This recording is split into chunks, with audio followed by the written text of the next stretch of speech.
Hello, I'm Ked Sanders. I'm here today with a good friend of mine, Kelly DeSimone. We've been friends for about 50 years now. This interview today is a part of an ongoing series of interviews with some of our senior people in our community about our heritage of how these towns that were built by Consolidation Coal Company going back 100 years ago. And very appropriately, this is produced by Heritage Television, and this is all about our heritage, and also in cooperation with the Old Jenkins School Committee. Kelly, this community is a whole lot like New York City in this respect. New York City was described as being a melting pot of people from throughout the world. Initially, this area here was primarily Anglo-Saxon for 100 years or more.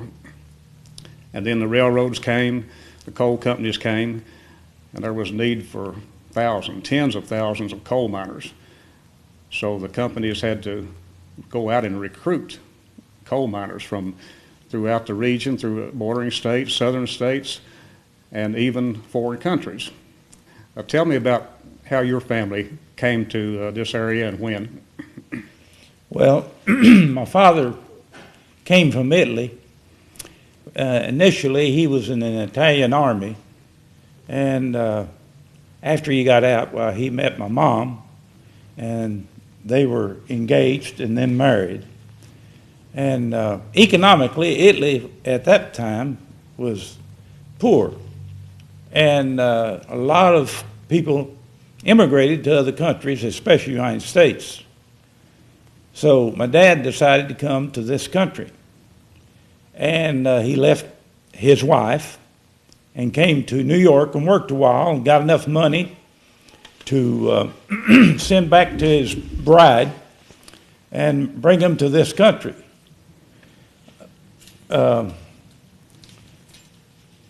When he did save enough money, he sent, and in the meantime, my oldest sister was born in Italy.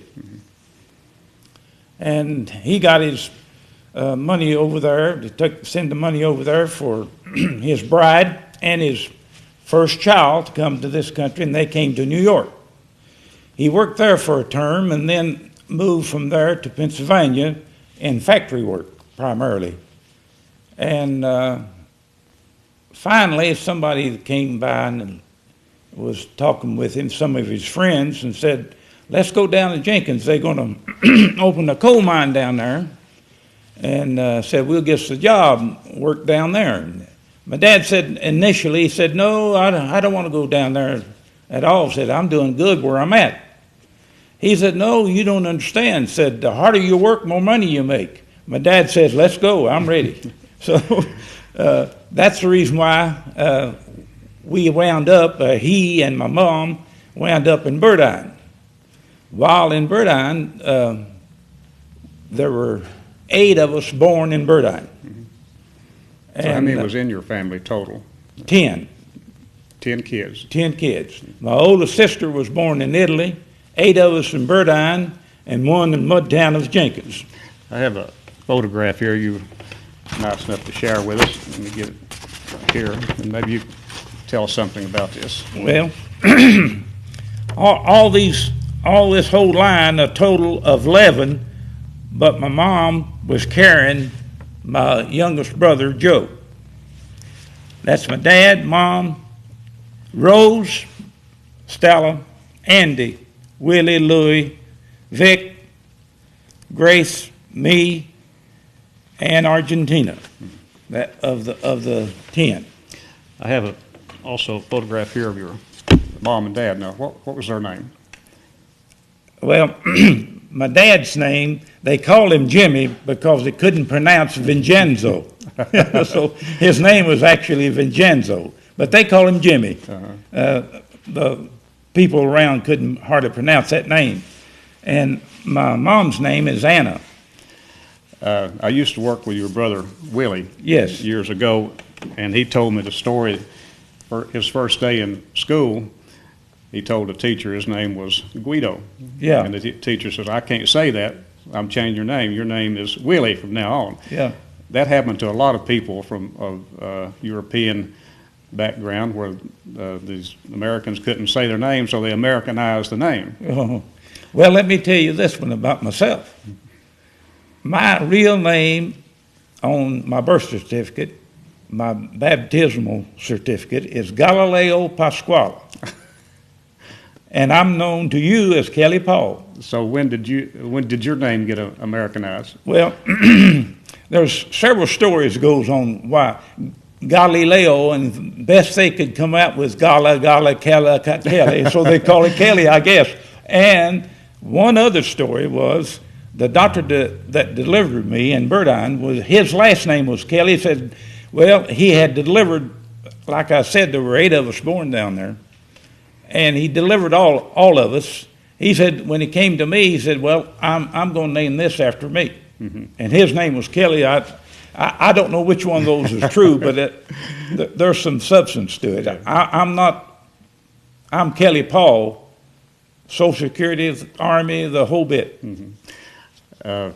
I've heard a lot about the history of this part of the country, and Consolidation Coal Company built these camps from scratch. This was primarily an agricultural area before the coal companies came. People lived off of the land and the timbers and hunting and gardening and farming.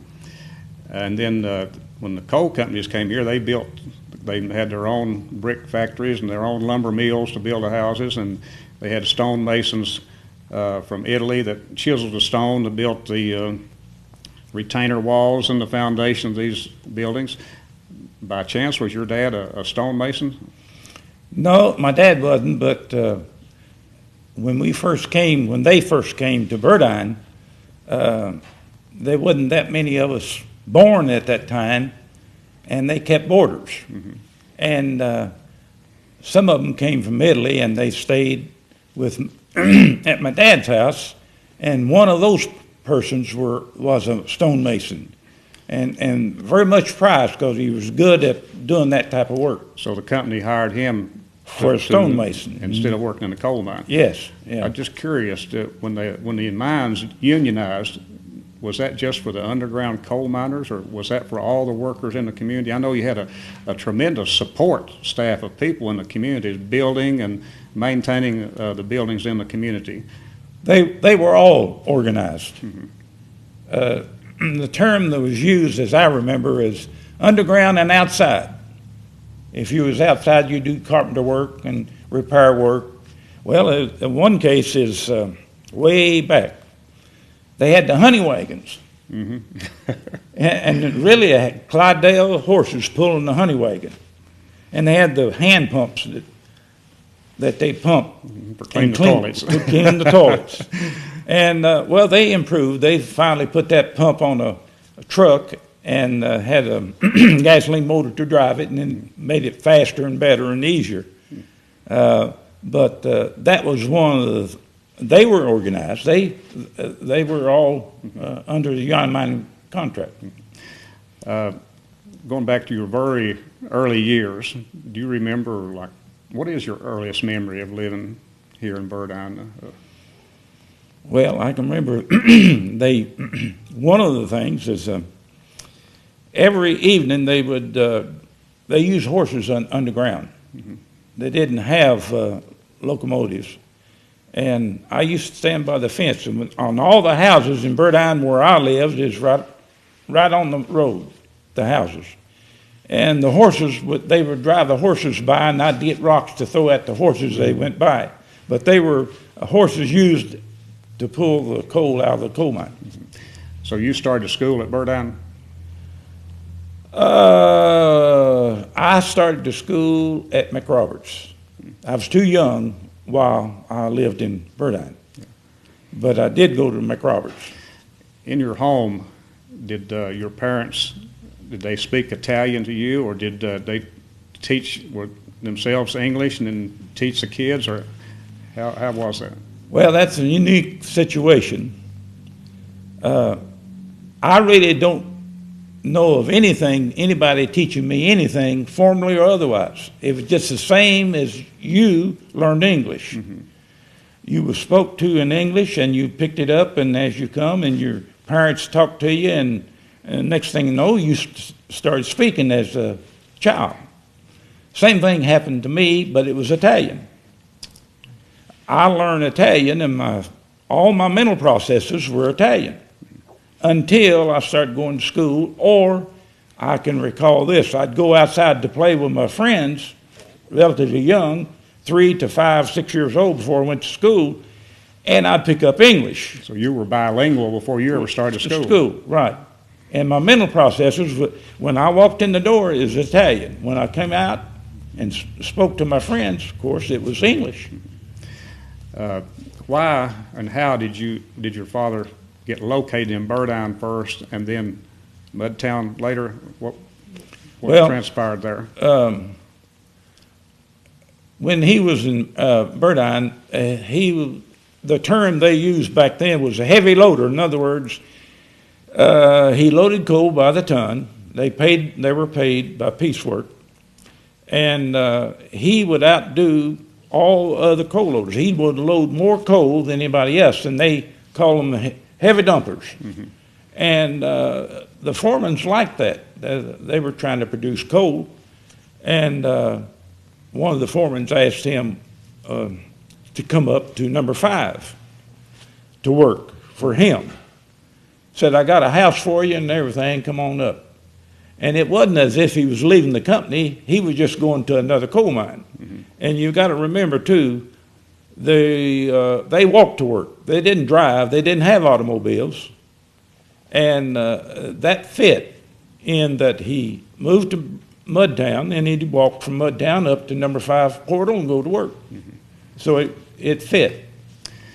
At one point in your growing up, your dad and mom decided to make a transition like many of us have that live in these mining camps and migrating in and back out, and I understand that your family migrated back out of the camps at one time.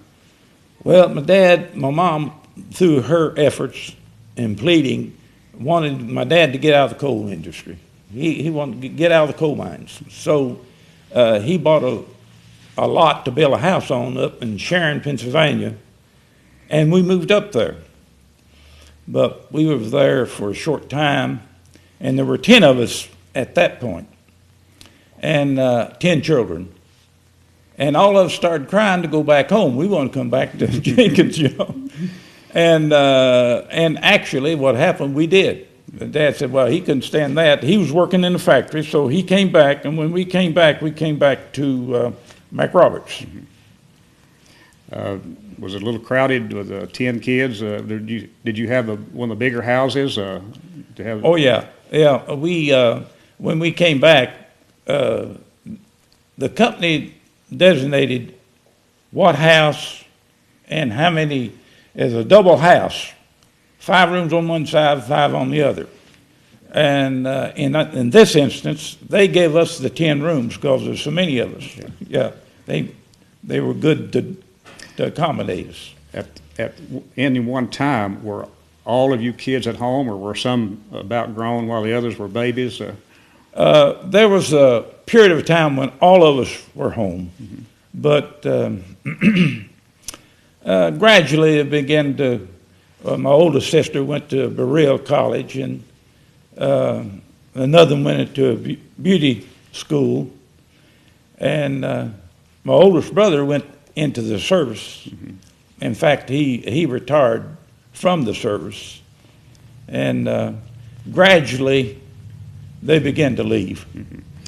So you grew up in McRoberts, like from first grade on up. Yes. And then went to school at Jenkins High School. Right. Did you play sports in high school? Or? No, I was in the band. I didn't do much in sports. I played, but not in the varsity teams and stuff like that. But I was, well, I wasn't good enough. I just say it that way. I wasn't big enough, for one thing. I wasn't the size. And but I got in the band for all through high school. Yeah. When you were growing up, did you run into any prejudice or bias from other kids in the community or from adults? Well, yes. I can recall going to school, grade school at McRoberts. All those boys, it was a kid thing. They would call me a hunk, and that was an insult. That's the way it was taken. And when they did that, I'd light into them. I wasn't going to take it. And they knew how to ruffle your feathers. oh, yes, they did. And I got beat up a lot. And after a while, it just about every day, you know. But after a while, I got pretty good at it. And then I got to roughing them up pretty good, and then they double teamed me. And then my brothers come into the picture. That's the advantage of having 10. And they separated us, and then they'd separate, and they said, okay, now, if you want to fight Kelly, said one-on-one, let's go with that. You were saying you lived in Tom Biggs there in McRoberts, and of course, you're a generation ahead of me. I lived up in 15 Holler, there at the mouth of Forks of the Road was one of Consolidation Coal Company's bigger mines, yes. Mine 214. And I have an old photograph here from 1937 of the tipple crew and outside crew, and I'd like to show you, and maybe you could maybe just comment. In 1937, where were you? And I know you were not in this picture, but were you a young teenager? And well, 37, I was starting high school. 37, yeah. But you remember this prep plant? Oh, yeah. It wasn't prep plant, it was a tipple and being going full blast. Yeah. Oh, yes. And the train coming in every day? Every day. Yeah. Where the present road is now, that was the railroad. Mm-hmm. I remember. Yeah. When I was a kid. Yeah. And, of course, we call it the high road, back of Bam Mill Bottom all the way up through is what we term as the high road. And that was the main road to get up, well, to get up to your house and my house. Yeah. Yeah. Yeah, I see the Mullinses, Estill and Virgil, Riddle, Noah Riddle. There's a lot that I remember. Kelly, as when you got through high school, what'd you do then? Well, I guess it was 2 or 3 weeks, and that was 1941, and everybody had to work if you made it, and I got a job loading coal with a pick and shovel, taking breast auger and drilling holes and shooting the coal down and loading it for 77 cents a ton. That's what we got. The kerf that they cut with the cutting machine, that was loaded and no pay. You laid boards down. A lot of coal was sold at that time for domestic use, and there couldn't be any slate in it. So you laid boards down, set 2 safety posts, and a short piece of 30-pound steel, and we call them jumpers. You put a jumper, 5 or 6 piece of steel, so you can push your car further closer into the face, so to be close enough that you can load easier. Yeah. Yeah. So you had to drill and shoot the coal and load it and put up your own roof support too, I guess. Right. Yeah. The timbers and all. Mm-hmm. And they paid 77 cents a ton. And I can recall a couple times a piece of slate the size of your hand. They'd find 1 or 2 pieces in there. They just took that car, sidetracked it, took it, and put it in the slate bin and hauled it to the slate dump at 214. And you didn't get anything for it. And they warned you about that slate. They were fair about that part. Yeah. And you had to watch not get any slate in that coal. I have another photograph here. Again, we're talking about when you were a young man. Yeah. Who all we have in this picture? Well, all of us are not there. We've got Stella, Estelle, and Argentina. No, she's there. Stella and Grace are not in. 2 sisters are not in this picture. There's Andy, Joe, Vic, me, Rose, Louie, Willie, and Argentina. Mm-hmm. going backward just a little bit. Yeah. A few minutes ago, we were talking about the word hunk. It was very offensive. Well, through the years, that word has changed meaning. Yeah. Today, a hunk is considered a very handsome man, probably very muscular and so on. You take a look, just who's this hunk right here in this picture? Yeah, that's me, all right. That's one handsome hunk there, isn't it? About how old were you there? I'd say maybe 20, 18 or 20. You know, words have a way of changing meaning. I know when I was a kid, I always loved to work, and my folks would say, "Well, you're working like a little hunky." Yeah.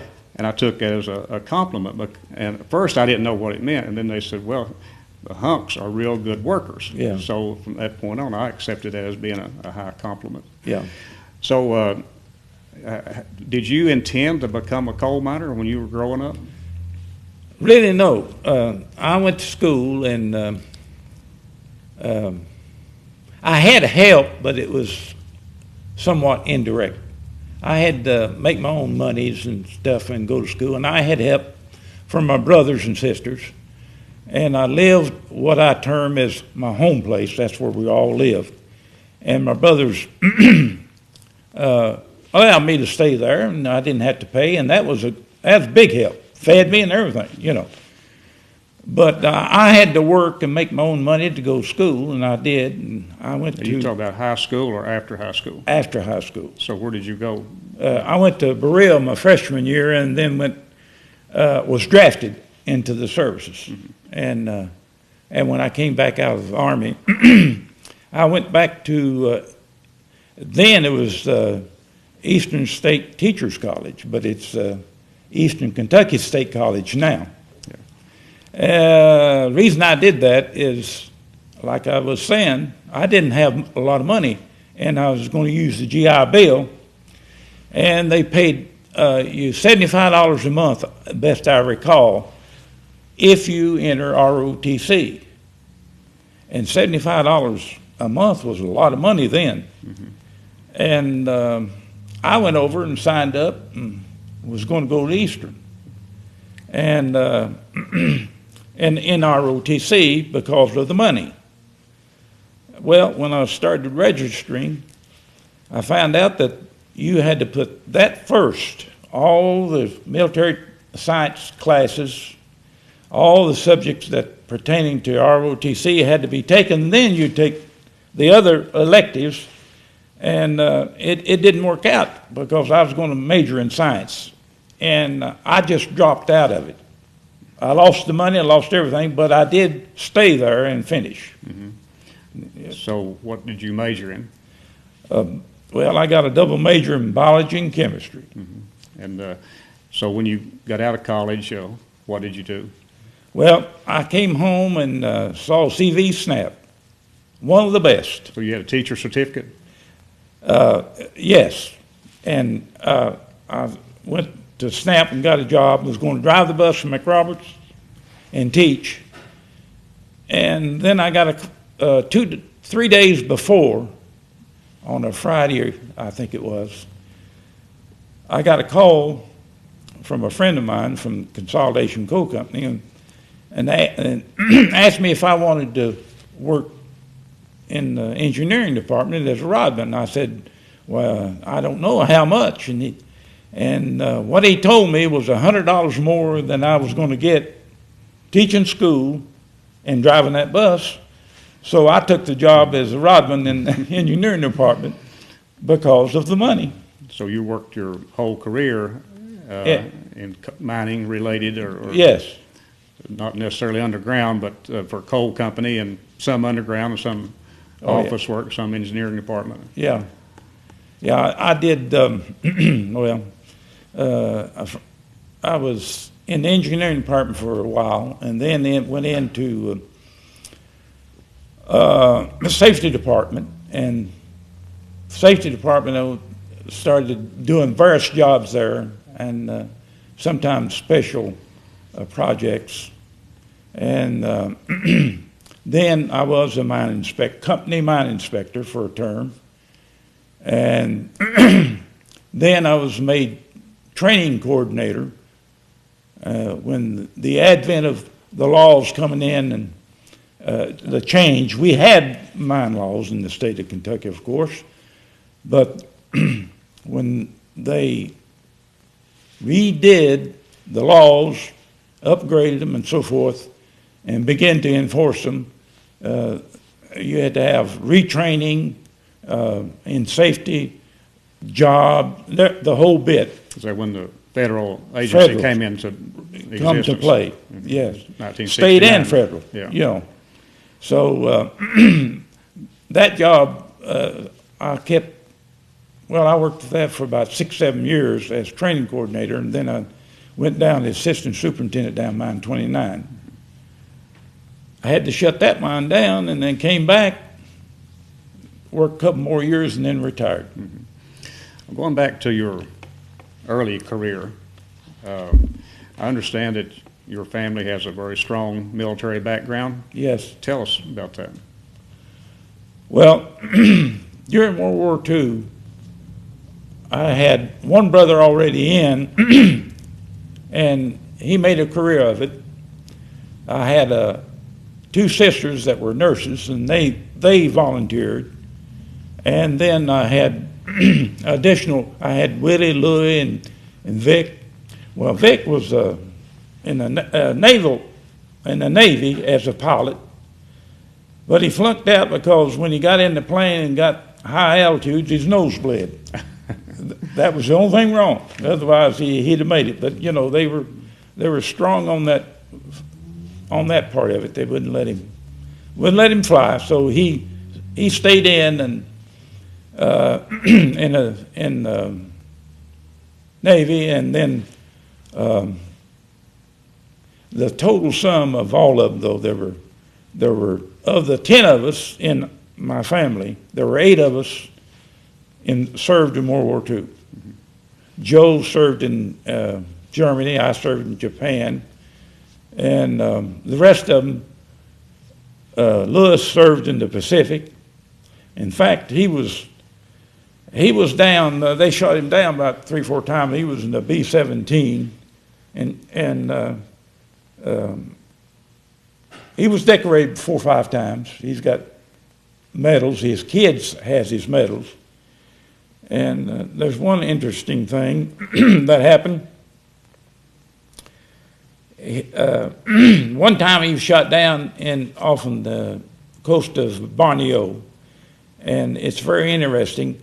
He chewed tobacco, and he was in the water for 5 days, and the currents, he had a Mae West jacket on, had the presence of mind to have rations in his pockets, canteen of water. He did make it. The tides brought him into the shore, and just as soon as he got there, the bush-head Negroes grabbed him. You know, they cut your head off and put you in a pot and eat you. Cannibals. Cannibals, right. And he thought he was gone, so he said, well, heck, I'll take me a chew of tobacco. And he took him a chew, and they started mumbling and yelling, and he said, well, they want my tobacco, so he had his pockets full. He had a supply. So he gave it to him. Well, they didn't chew it, they ate it.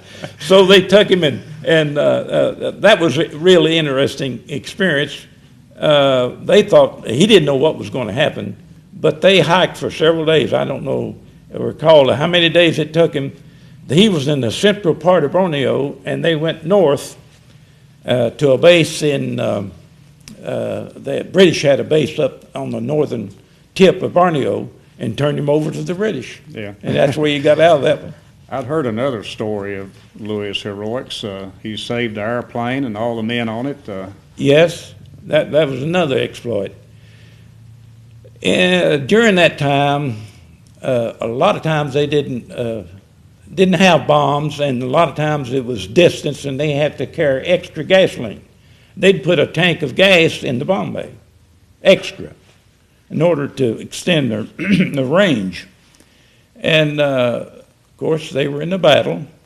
The plane was shot, and it caught on fire.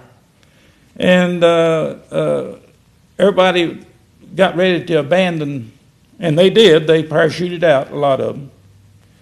And Louis didn't know it. He tells the story. Louis didn't know it at the time, so he goes back to the Bombay and yells. They have microphones, you know. Yells at the pilot to open the Bombay, and he did. And Louis goes, and these tanks were supported with pieces of metal down on a shackle, and he was kicking them things and knocking them out. And it was going to explode if he didn't get that tank out of there. And so he kicked and kicked, and he kicked and fell with the tank, but the Bombay doors have cut out space, and that big foot of his caught in one of those holes. There he was dangling. And he managed to pull himself back up and get out of there, and the tank fell and saved that plane and everybody on the plane. That's good. And another thing about that, we were short of airplanes. We're getting a lot of losses, and that was a big thing. Number one, his buddies. They saved the lives of his buddies plus the plane. Mm-hmm. So it was a big factor. So of all the family that served in World War II, was he like the highest decorated? Or? Yes, he was. Now, what about Willie? I know he served in combat too. Yeah. I believe you was telling me he was in a glider outfit. Yeah, he was in the only glider invasion. Apparently it didn't work too good. The Germans had telephone posts set up there and camouflaged them, and they landed right in that pile of telephone posts, killed about half of them when in that particular invasion. Mm-hmm. Yeah, they had a tough time with those gliders now. So, but Willie survived it. Yes, fortunately.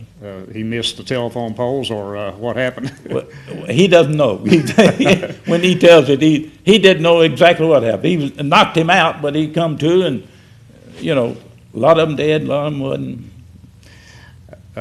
Of all the family, who was the highest ranking? Well, my sister Rose was a colonel. She was ahead. Well, she started out in the invasion of North Africa and all the way down, back up the boot of Italy and up and into France. What outfit was she in? She was, I don't recall specifically the outfit, but she was head of a MASH unit. Same thing that you see on TV. Hospital. Yeah. Hospital corps. Yes. It's a field hospital. Mm-hmm. That's what the MASH is. And right, they're up there next to the front line to receive casualties, you know. And especially so, I'll tell you one story about in Korea. Now, she went to World War II and then Korea too, and that's where she made her colonel.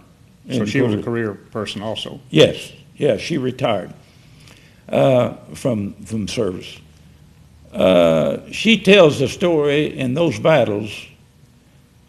She's had the experience of World War II, North Africa, Italy, and into France.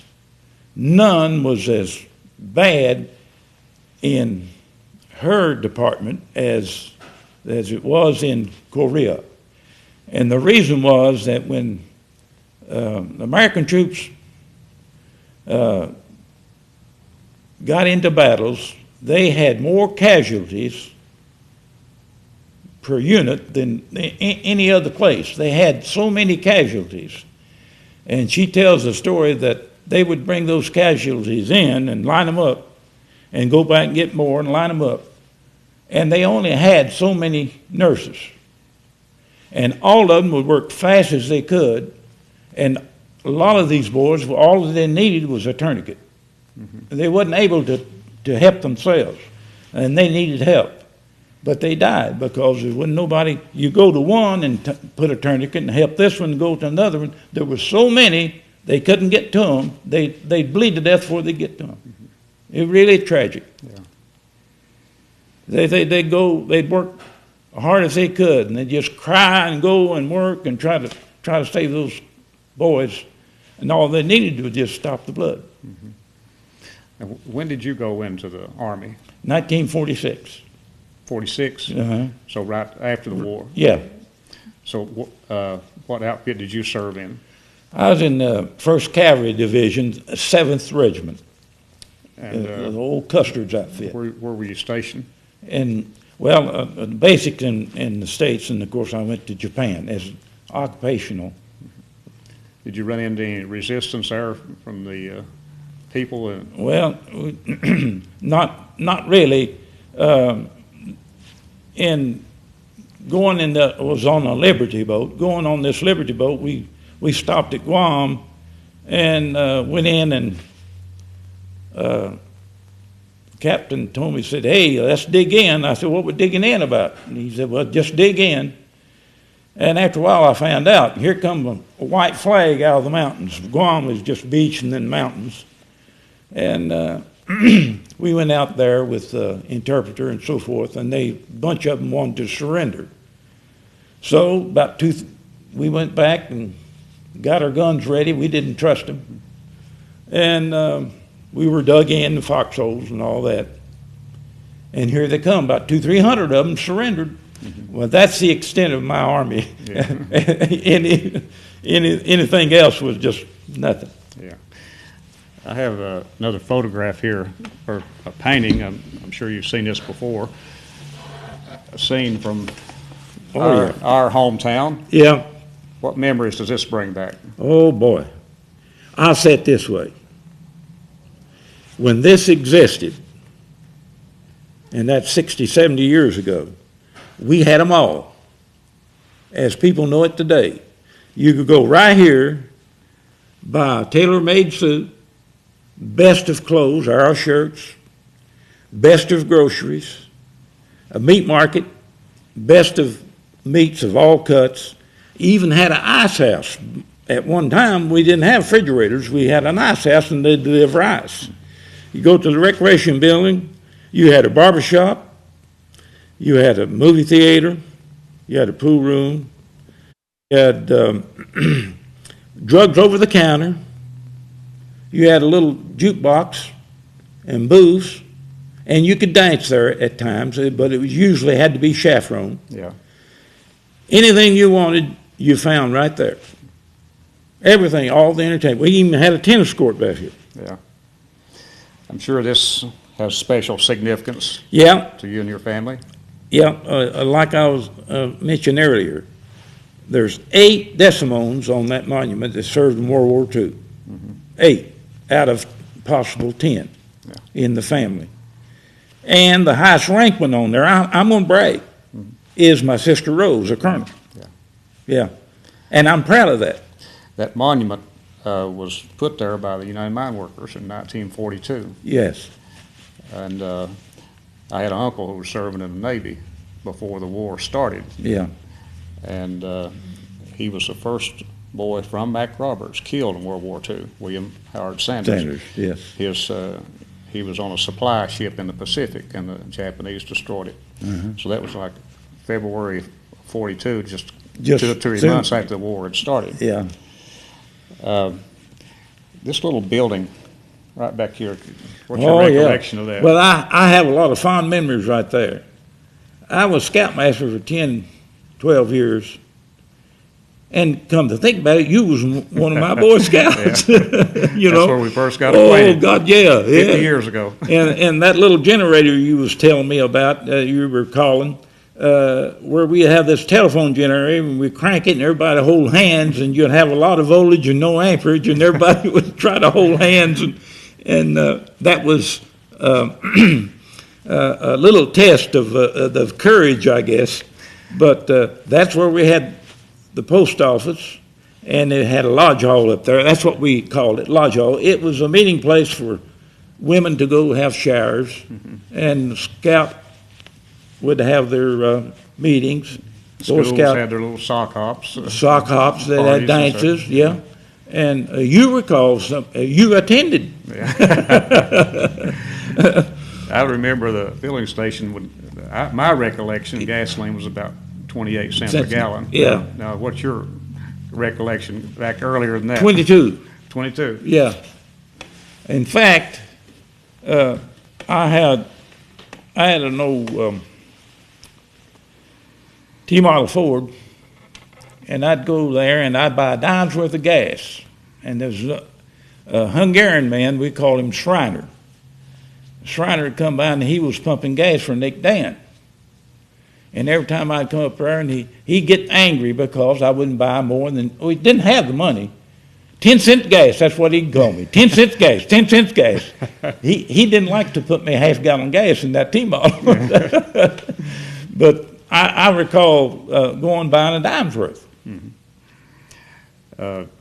Earlier we were talking about your mining career very early, and your dad, he worked, I guess, all of his career in mining after he, got settled into Mac Roberts for Consolidation Coal Company, and then didn't you and your family go into mining business there, contract mines? Or? Yes, me and my brothers, and I'll tell you what it was. Joe Walker and Johnny Walker, a friend of ours, mm-hmm. and myself and three of my brothers all ganged together and went into a truck mine. And we worked it out. So went back and got into another one. And the company wrote those leases up that if they didn't need the coal, then you had to quit mining. Mm-hmm. And we were up on Dunham Hill in the hard curve up there in the Whitesburg seam. We built the first homemade loader. We call them Joy. That's just a brand name. But we built the homemade loader. We built the first rubber-tarred locomotives. And we had all that stuff ready to go in and produce coal. We had a horse to pull the cars at that point. Mm-hmm. And sometimes the horse got tired and then we pushed it. But we were just getting started. It wasn't very far, wasn't deep underground. But when the lakes freeze over and the market goes bad, Consol shuts down, and they came, and it was a condition of our lease. They took the lease, mm-hmm. so that stopped us from mining anymore. But I do recall several people in and about in Letcher County and all around would come to see us, me or my brothers, to take them up there and show them this equipment. Mm-hmm. And then you had drag cable shutter cars and motors and everything. Everybody began to do that. So the machinery you built, was it where you'd gotten the ideas from the big mines how to do it, and you were just making a homemade copy of what you'd seen in the mines? Well, the experience we had underground with that equipment did influence what we were doing. Like the loader. Mm-hmm. It didn't have cats, it was rubber tarred. Mm-hmm. Because, we didn't have the machine shop to make cats on there, and didn't have the money to buy them and put them and adapt them. They didn't make them that small. Now, yeah. This is on a smaller scale, but functional. It did work, but we didn't get to prove it. So, why did you decide to go in the coal business rather than work for the big company? Well, you can make. We thought, and we would have had they not taken our lease, we could make a better living. Yeah. The primarily money. How many of your family became coal miners or stayed in the coal mining industry out of the 10?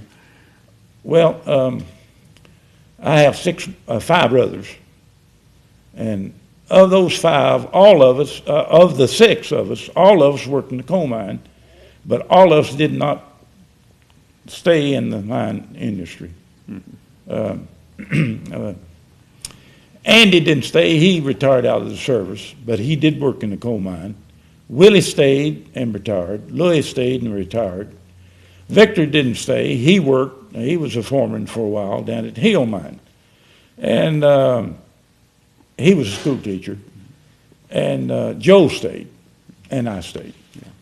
Yeah.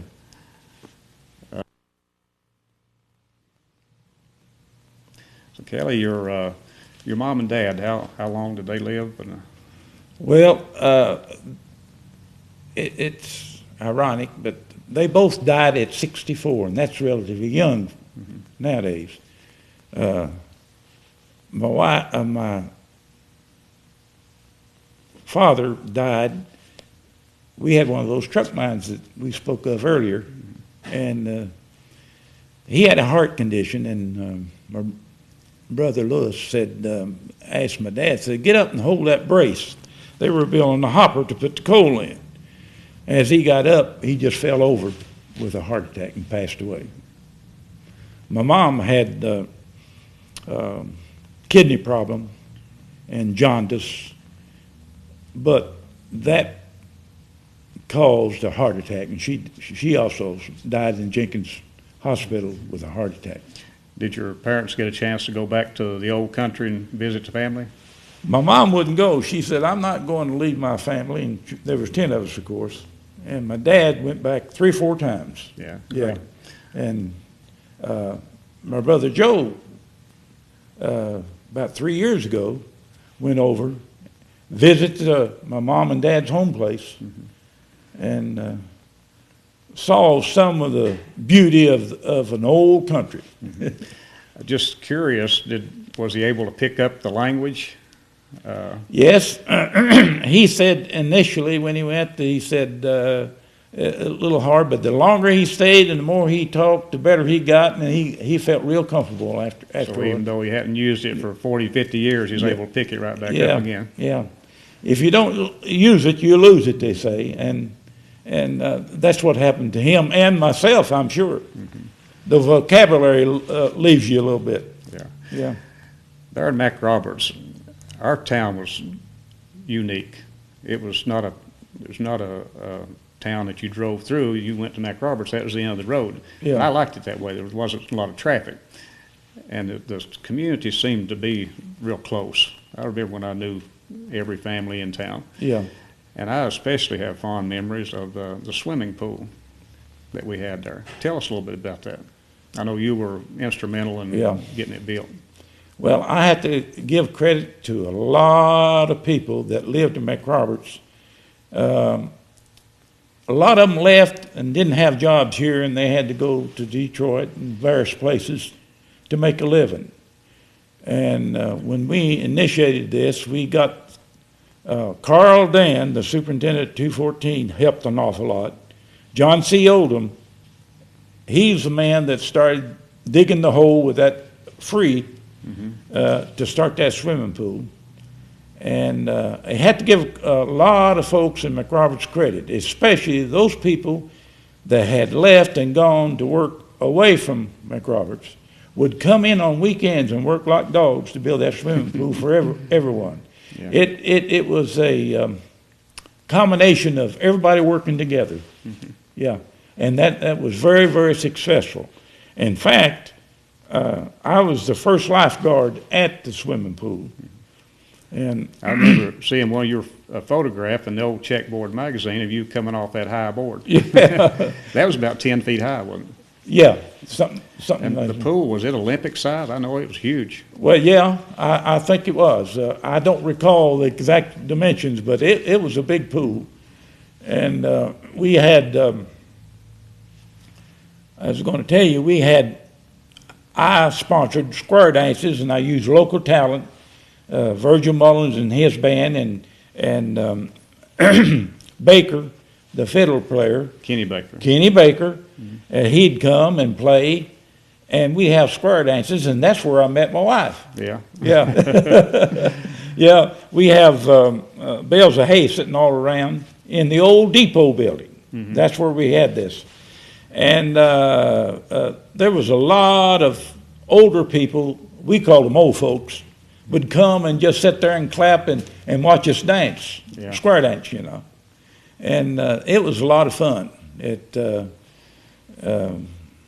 Well, the effort, like you were saying earlier, people in McRoberts were close, and I have to say this, there's a lot, right now, a lot of good people in McRoberts at this point.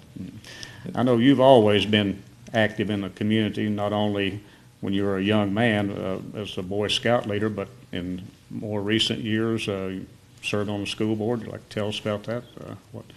What years was that? That was late 70s, I think. I think that was. I'm trying to recall. Were you on the board when they passed the bond issue to build the new schools? That was sometime after that. Mm-hmm. Yeah, I wasn't on the board at the time that it was passed, but a couple, 2-3 years after that is when I went on. Yeah. And currently, there's a program going on in Mac Roberts. I know you and Jimmy Scott have been very active in getting a community center. Tell us a little about that. Well, it's a tough thing. In my opinion, Mac Roberts has been going downhill for 50 years. In other words, we don't have the police. We have to depend on the water system out of Neon Fleming, which isn't bad. I'm not complaining about that part, but we're not a unit in ourselves. You don't have a city government there. We don't have any kind of city government at all at this point. And through efforts of Jim Scott, myself, and others, we've got several good people that's trying to promote an entity there so that we can upgrade McRoberts and help everybody. Mm-hmm. That's the objective. And we tried to incorporate and didn't succeed, didn't pursue it any further. I have to say that because there's a lot of negative, and we wanted to give them the benefit of the doubt. I could have been stubborn and continued to go. We had several names on paper to incorporate, but we changed our course and become a nonprofit corporation. This provided an entity by which we could receive grants. Mm-hmm. And we did. We got $235,000 to build a community center. And we're in the throes of having that done. The architect has now been, bids been put out to get an architect to start that. Jim Scott got the money to build a basketball court for the kids. And boy, I'll tell you, we couldn't hardly put the goals up. We'd fix on one side and they'd be playing on the other and vice versa. And there's kids out there. When I came over here this afternoon, there was 10 or 15 boys playing basketball. Of course it is. They're still playing. It's gratifying to see something like that.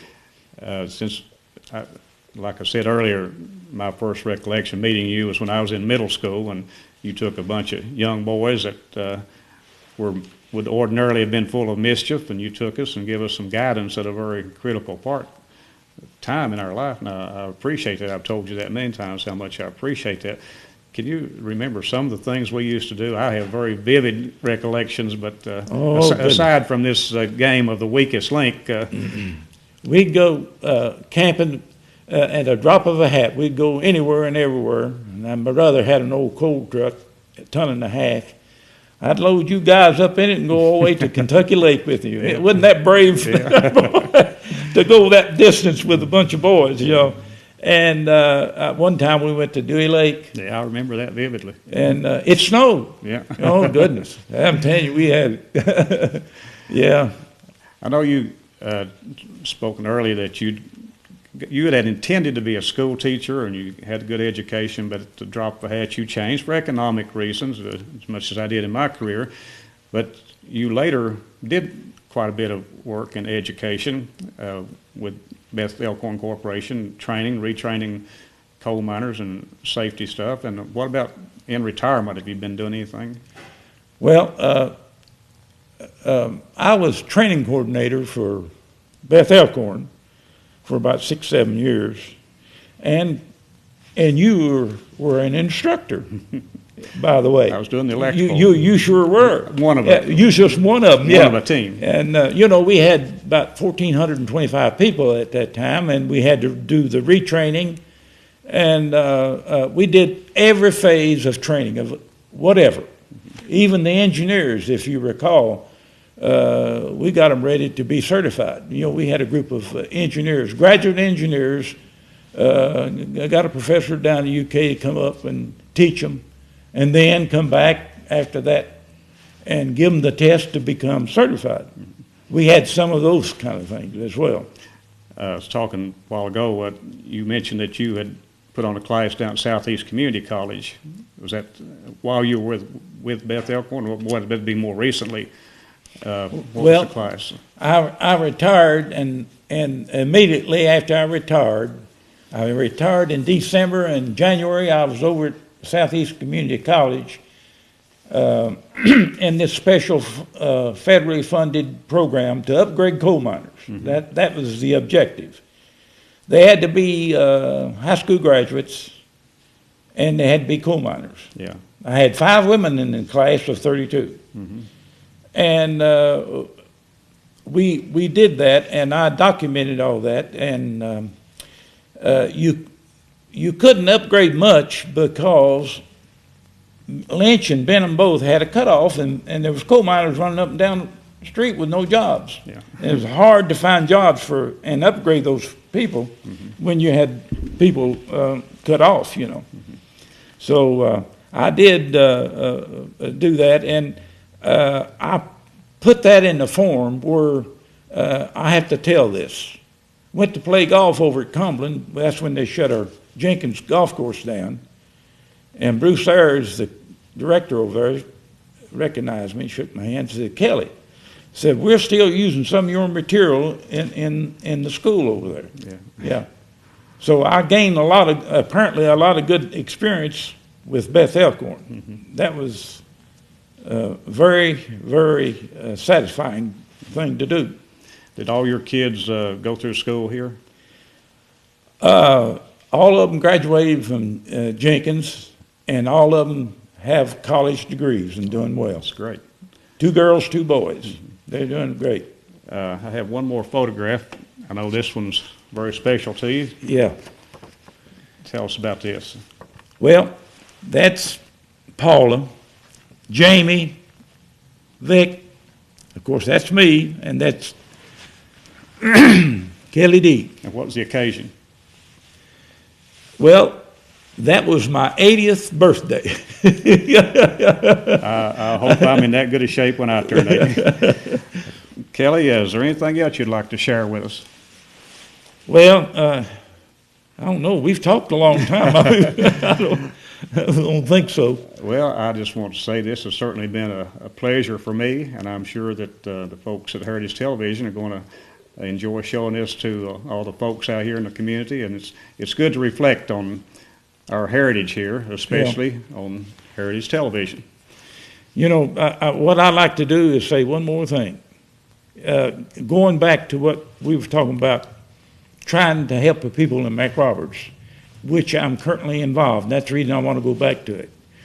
I want to say that I think that if the people in McRoberts work together, and this is a philosophy that goes anywhere you go, you can accomplish an awful lot if you work together. Mm-hmm.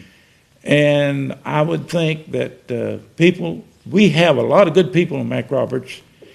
If they would just get together, work together, and we can accomplish a whole lot to help ourselves. Mm-hmm.